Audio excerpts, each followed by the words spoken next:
Indonesia merupakan negara besar yang memiliki berbagai macam suku, agama, dan bahasa yang berbeda. Sehingga Indonesia harus mempunyai integrasi nasional yang kuat dan besar. Integrasi nasional secara umum adalah usaha dan proses mempersatukan perbedaan yang ada pada suatu negara, sehingga terciptanya keserasian dan keselarasan secara nasional. Dunia melihat Indonesia sebagai negara dengan integrasi yang baik, karena besarnya segala macam perbedaan tersebut dalam wadah NKRI.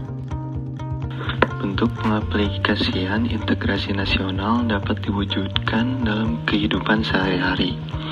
Contoh integrasi nasional di lingkungan masyarakat adalah pelaksanaan gotong royong. Dengan gotong royong, semua permasalahan yang ada menjadi lebih ringan. Berat sama dijinjing, ringan sama dipikul. Demikian istilah yang sering kita dengar dan baca. Selain gotong royong, saling menghargai dan menghormati adalah wujud lain dari integrasi nasional. Dalam masyarakat majemuk seperti Indonesia, hal ini sangat penting.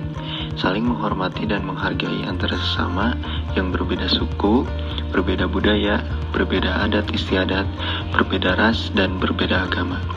Sikap ini akan menghantarkan masyarakat ke dalam hidup rukun dan damai.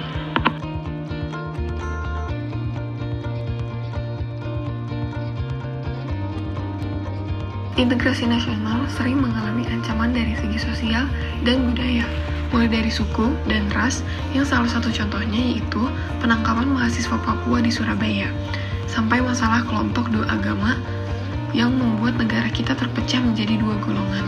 Itu semua harus segera dihentikan.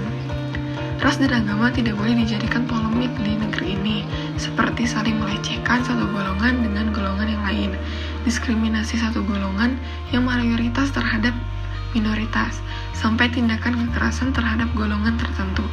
Itu semua dapat menyebabkan konflik yang mengancam integrasi itu sendiri.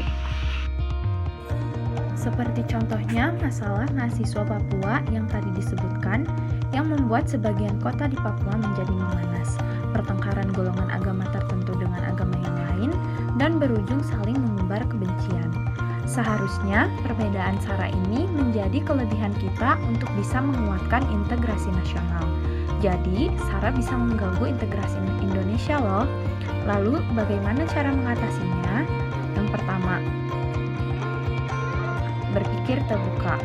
Yang kedua, menyadari Indonesia sebagai negara yang besar dan terdapat berbagai keberagaman di dalamnya.